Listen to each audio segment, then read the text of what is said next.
अस्सलाम वालेकुम फ्रेंड, आज का हमारा लेक्चर है ऑर्गेनिक कंपाउंड के बारे में। बेसिकली पहले यानी कि इनिशियल डेज़ में ये कंसीडर किया जाता था कि वो कंपाउंड जो नॉन लिविंग थिंग्स से ऑब्टेन किए जाते हैं उनको कहा जाता है ऑर्गेनिक कंपाउंड।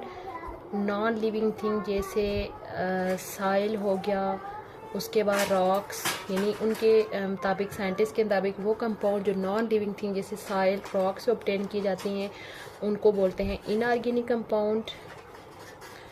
और उसके बाद वो कंपाउंड जो लिविंग थिंग से ऑब्टेन होते हैं, लिविंग थिंग से ऑब्टेन होते थे, लिविंग थिंग जैसे प्लांट, एनिमल से ऑब्टेन होती थी, उनको उनने किस कंपाउंड का नाम दिया?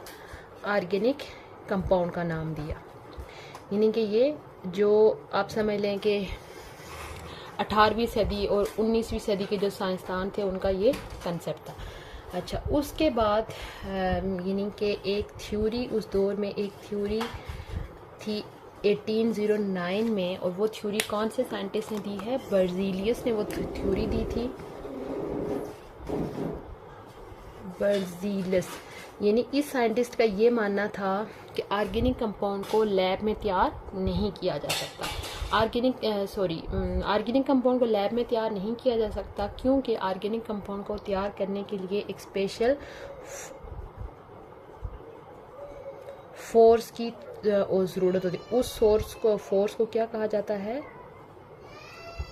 Vital force. उस फोर्स को क्या कहते हैं? Vital force.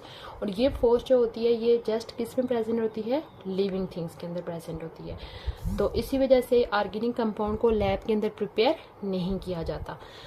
तो यानी इस साइंटिस्ट का ये जो कंसेप्ट था, इसको यानी दूसरे साइंसदान भी मानना शुरू हो गए। तो तकरीबन 20 साल तक जो है वो इस कंसेप्ट को माना जाता रहा कि ऑर्गेनिक कंपाउंड को लैब के अंदर तैयार नहीं किया जा सकता। इस थ्योरी को किसका नाम दिया गया? वाइटल फोर्स थ्योरी का नाम दिया। Vital force theory. तकरीबन 20 साल तक जो था यानी कि साइंसदान जो है वो इस थ्योरी को एक्सेप्ट कर रहे थे कि हम ऑर्गेनिक कंपाउंड को लैब के अंदर तैयार नहीं कर सकते। उसके बाद जो है वो 1829 में जर्मन साइंटिस्ट फ्रेडरिक वोलर ने क्या किया? उसने बर्जीलियस को एक खत लिखा। 1829 में जर्मन साइंटिस्ट था ये फ्रेडरिक वोलर।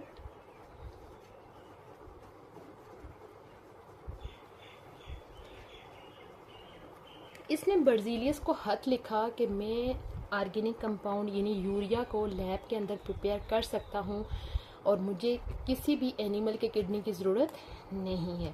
तो इस साइंसदान ने क्या किया? लैब में ऑर्गेनिक कंपाउंड को प्रिपेयर किया with the help of inorganic compound यानी कि नॉन लिविंग थिंग्स। इसने कौन सा कंपाउंड लिया? अमोनियम सायानाइड।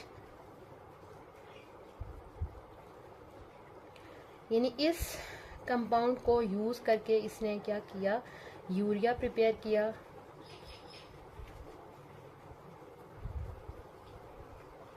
और इस कंपाउंड को इसने कैसे प्रिपेयर किया? इसको हीट अप करके इसने यूरिया बनाया।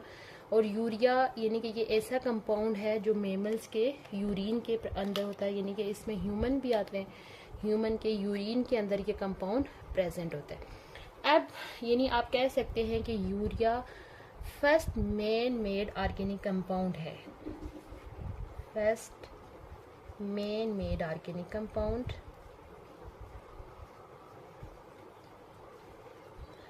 इससे पहले कोई भी ऑर्गेनिक कंपाउंड जो है वो लैब के अंदर प्रिपेयर नहीं किया गया था।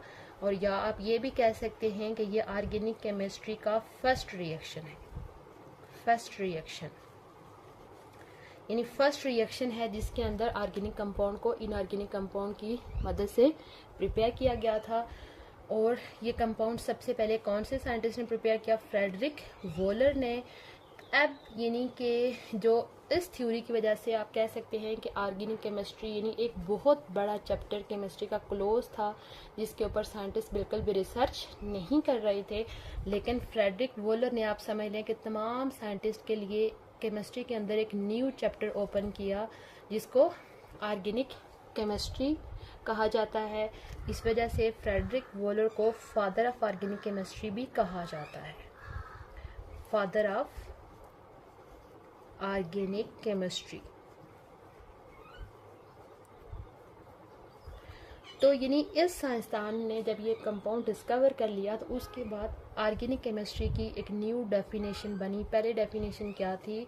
Those compound which are obtained from living things are known as organic compound.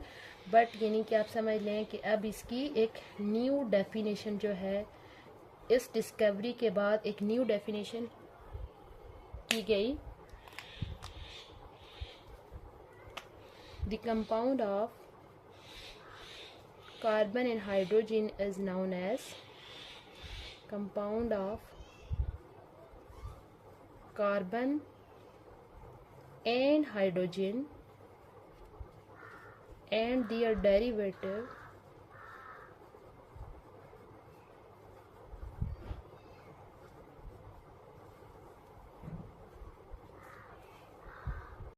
यानी न्यू डेफिनेशन क्या बनी?